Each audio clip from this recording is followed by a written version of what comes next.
मंत्रमूलं गुरुर्वाक्यं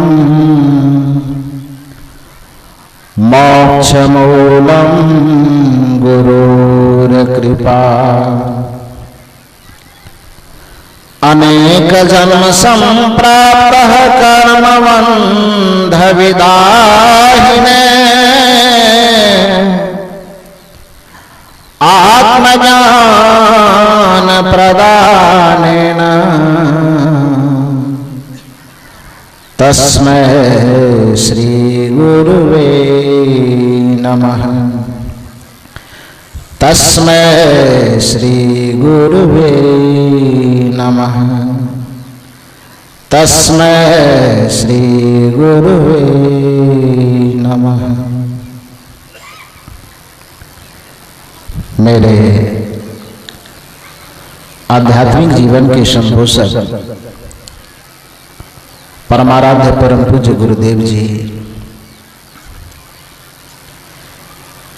इस बोरवा ग्राम के सदगुरु कबीर आश्रम के तत्वावधान में संपन्न हो रहे 26वें वार्षिक अधिवेशन के अंतिम सत्र में उपस्थित अध्यात्म प्रेमी सज्जनों तथा देवियों,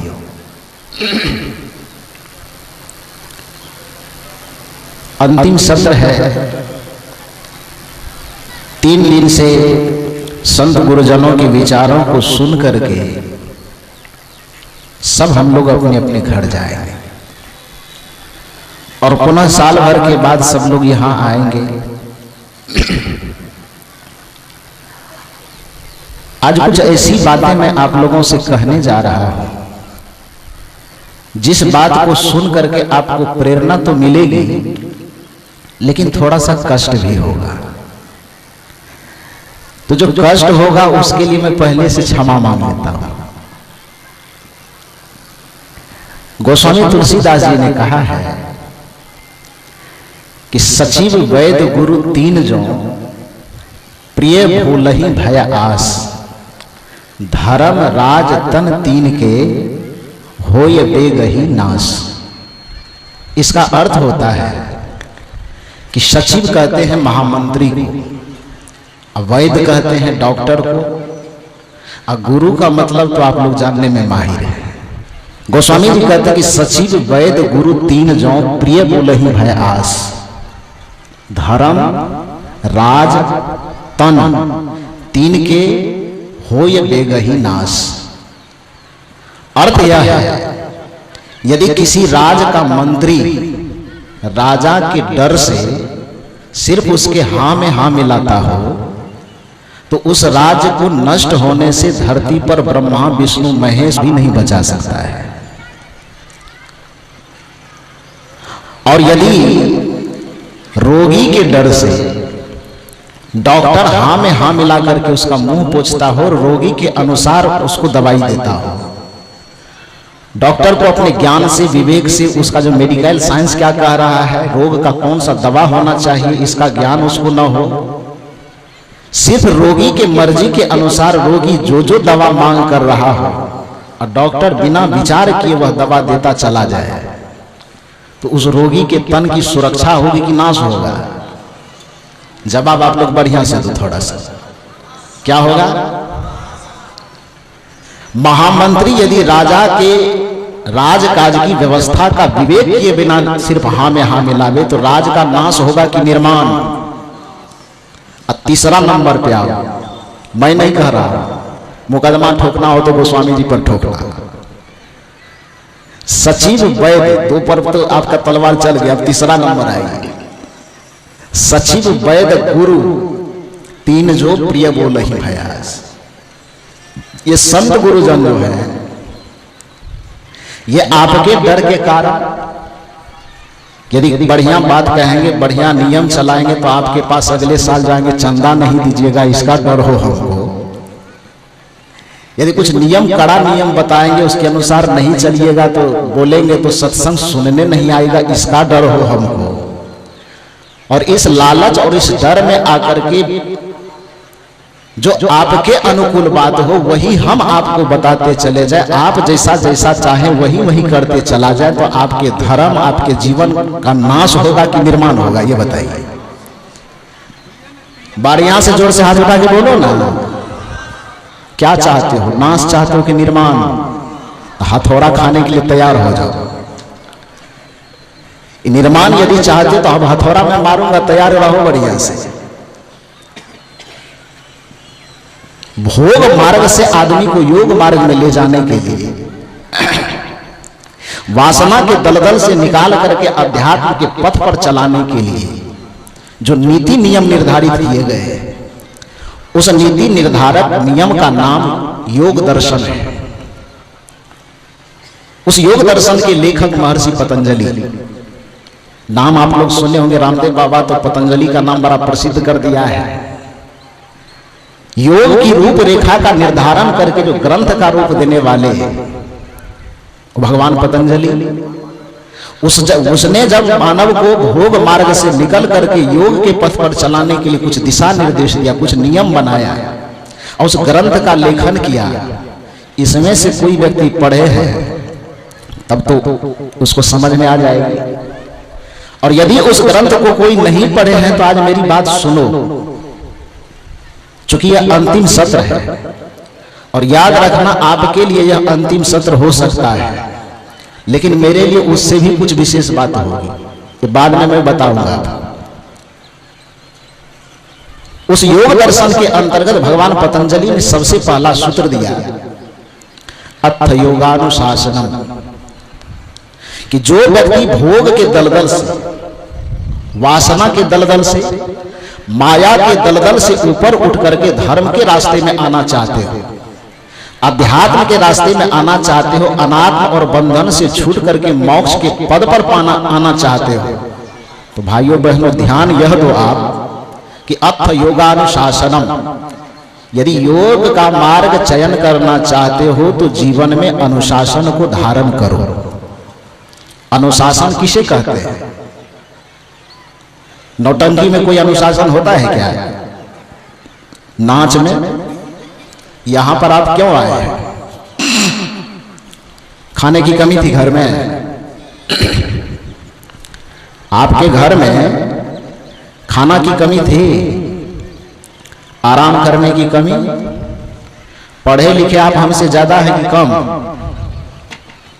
पढ़ने लिखने में भी आप ज्यादा होंगे, उम्र से भी आप ज्यादा ही होंगे, धन दौलत से भी बाबाजी लोगों से ज्यादा धन दौलत आप ही लोगों के पास होगा। भिखारी नहीं है आप लोग। धन दौलत की भी कमी नहीं है, भोजन की भी कमी नहीं है, आपको ठहरने के लिए घर मकान की भी कमी नहीं है। यहां आए क्यों है? इस पर विचार किया कभी? यहां आए हैं आप एक आदर्श सीखने के लिए, यहां आए हैं आप एक नियम सीखने के लिए, यहां आए हैं आप एक अनुशासन सीखने के लिए। ये दुख की बात है कि जिस पाठशाला में व्यक्ति नियम को सीखने जा रहा है, जिस पाठशाला में व्यक्ति मर्यादा को सीखने जा रहा है, वह पाठशाला ही अनुशासन विहीन हो, वह पाठशाला ही मर्यादा विहीन हो, तो भला बताओ कि अनुशासन और मर्यादा कहां सीखेगा वो? धर्म तत्व में नियम के बगैर कोई चीज है नहीं। धर्म एक ऐसा चीज है जहां नियम के अलावा कुछ नहीं होता है। अध्यात्म एक ऐसा चीज है जहां नियम के अलावा कुछ होता ही नहीं है। जहां नियम नहीं है वहां धर्म नहीं है, जहां अनुशासन नहीं है, जहां मर्यादा नहीं है, वहां कोई अध्यात्म नहीं है। यहां आप सीखने आए हो कि आंख को अनुशासन में रखो, यहां आप सीखने आए हो कि कान को अनुशासन में रखो, यहां आप सीखने आए हो कि अपने समस्त ज्ञानेंद्रियों और कर्मेंद्रियों को अनुशासन में रखो। और दुख की बात है कि जहां सीखने आए हो, जिससे सीखने आए हो, वही अनुशासन और मर्यादा का पालन नहीं करता है, क्या सीख पाओगे आप? अनुशासन के बगैर मैंने कहा धर्म तत्व का कोई मतलब नहीं। एक उदाहरण सुनिए बढ़िया से आप लोग। महाभारत ग्रंथ आप लोग नहीं पढ़े होंगे, लेकिन महाभारत देखे होंगे। उस महाभारत के अंतर्गत एक कहानी आती है, घटना घटती है। कर्ण आज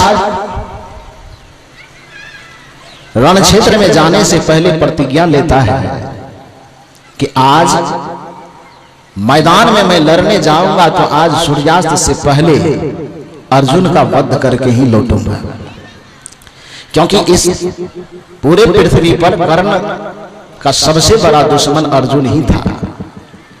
कर्ण यह सोचता था कि इस धरती पर दो धनुर्धर नहीं रह सकता है, इस धरती पर जब भी रहेगा तो एक ही धनुर्धर रहेगा, या तो अर्जुन रहेगा या कर्ण रहेगा।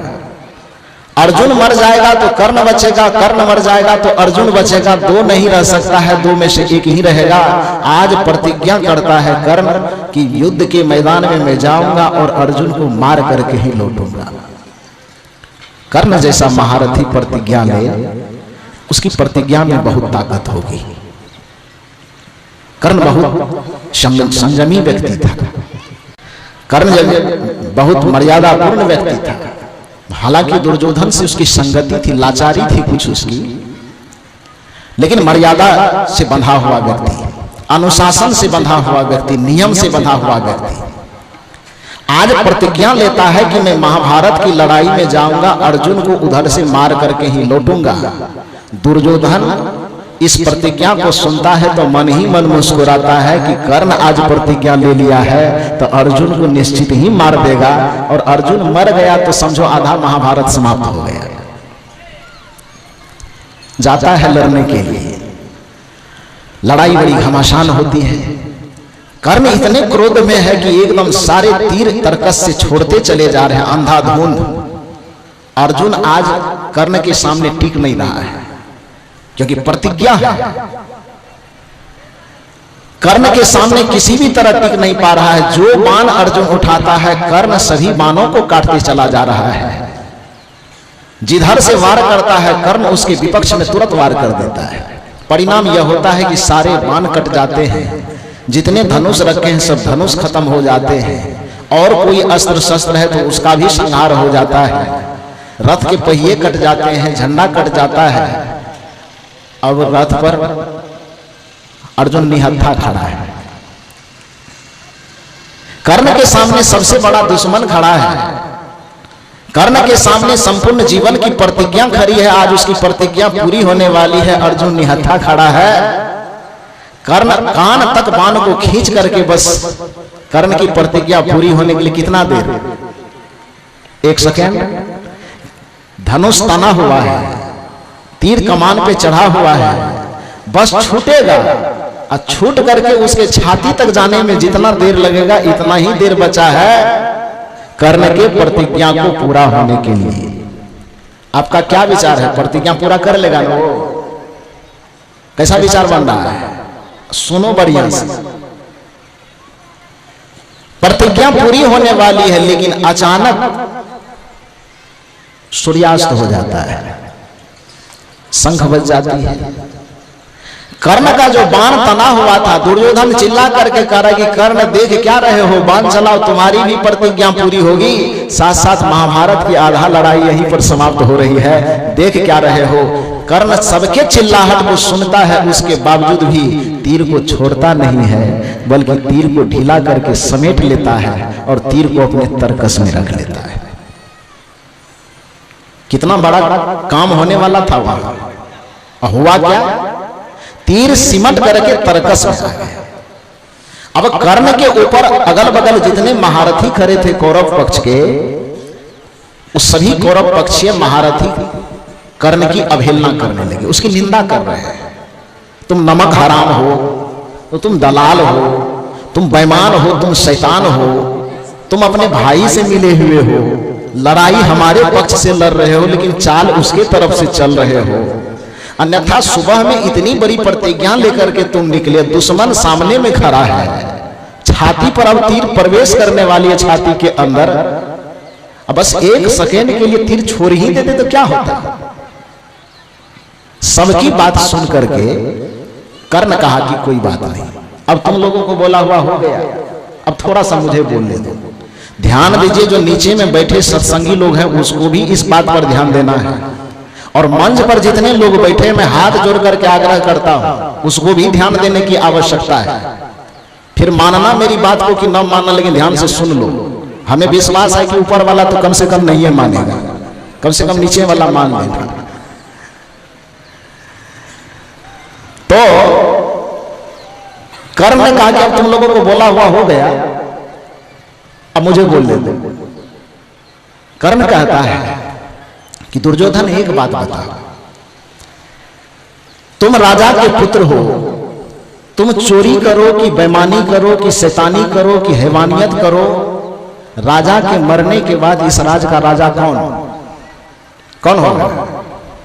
यदि वह राजा का बेटा है तो वसीयत के अनुसार, वंश परंपरा के अनुसार दुर्योधन चोरी करे कि बेईमानी करे कि शैतानी करे कि छल करे कि कपट करे, वसीयतनामा के अनुसार यदि राजा का बेटा दुर्योधन है तो पाप करने के बावजूद भी राजा का वारिस कौन होगा? दुर्योधन होगा ना जी। कहा कि वसीयत के अनुसार तुम चाहे अधर्म करो कि धर्म करो, नियम का पालन करो अथवा नहीं करो, लेकिन वसीयत के अनुसार तुम राजा के पुत्र हो तो राजा के मरने के बाद तुम स्वाभाविक राजा हो जाओगे, अन्यथा जीते जिंदगी वह तुमको राजा बना देगा। लेकिन कर्ण आज यदि एक अंग देश का, एक गरीब का बेटा है, कर्ण क्या है? गरीब का बेटा। वो धृतराष्ट्र, उसका कर्ण का पिताजी जो पालन पोषण करने वाले पिता हैं, वो धृतराष्ट्र का घोड़ा वाला रथ चलाता है। धृतराष्ट्र के घोड़सवारी रहने जो घर, घोड़ा का रहने वाला घर है, उसमें से घोड़ा का गोबर उठाता है, झाड़ू लगाता है। तो घोड़ा का गोबर उठाने वाला, घोड़ा के अस्तबल में झाड़ू लगाने वाले का बेटा आज यदि अंग प्रदेश का, जिस धरती के हम लोग वासी हैं, इस देश का यदि राजा बनता है तो कर्ण ने सवाल किया, बताओ कि इस अंग देश का राजा बनने में मेरा बाप का योगदान है क्या, कि मेरे खानदान का? किसका योगदान है? यदि अंग प्रदेश का मैं राजा बन पाया तो इस अंग प्रदेश का राजा बनने में मेरे बाप का योगदान है। तो मैं कह रहा था कि कर्ण पूछता है दुर्योधन से कि तुम बताओ कि तुम न्याय करो अन्याय करो, धर्म करो अधर्म करो, राजा के पुत्र होने के नाते अपने वसीयत के अनुसार बाप का उत्तराधिकारी तुम्हें होना है। लेकिन हम यदि अंग जैसे प्रदेश का, अंग जैसे राज्य का यदि राजा बन रहे हैं तो उसमें मेरे वसीयत का योगदान है कि मेरे पिता की हैसियत का योगदान है कि मेरे खानदान का योगदान है? किस चीज का? दोस्त भी बना तो किस कारण से? दुर्योधन यदि कर्ण को दोस्त बनाया तो क्यों? एक ही जवाब है कि कर्ण को धनुष की विद्या थी, धनुष चलाने आता था, तीरंदाज था। तीर चलाने का यदि ज्ञान नहीं होता, वीर धनुर्धर नहीं होता, तो एक घोड़ा चलाने वाले के बच्चे को दुर्योधन अपना कभी मित्र बनाता क्या? जवाब दो बढ़िया से, बनाता क्या? नहीं बनाता। यदि धनुर्धर नहीं होता कर्ण, धनुष चलाने की कला नहीं होती, धनुष चलाने का ज्ञान नहीं होता, तो अंग जैसे महत्वपूर्ण देश का, प्रदेश का राजा बनाया जाता क्या? उसको नहीं बनाया जाता था। कर्ण ने कहा कि आज मैं यदि दुर्योधन तुम्हारा मित्र बना हुआ हूं तो उसमें मेरी कोई हैसियत नहीं, हैसियत इस धनुष की है। कर्ण यदि एक राज्य का राजा बना हुआ है तो उसमें कर्ण की कोई हस्ती नहीं, इस धनुष की हस्ती है। तुम्हारे पास तो वसीयत है, तुम्हारे पास खानदान है, तुम्हारे पास राज सत्ता का नियमावली है, लेकिन कर्ण के पास न हैसियत है, कर्ण के पास न वसीयत है, कर्ण के बाप के पास न औकात है। कर्ण यदि राजा बना है, कर्ण यदि एक गोबर उठाने वाला से राज सत्ता के सिंहासन को पाया है तो उसमें वजह सिर्फ इतना ही है कि वो धनुष को चलाने की कला को जानता है। और धनुष का नियम यह कहता है मित्र कि जब संध्या हो जाए तो इससे बाण कभी छूटना नहीं चाहिए। तुम्हारी मित्रता भले कह सकती है कि अर्जुन के सीने में जाकर के मेरा तीर चूक जाए,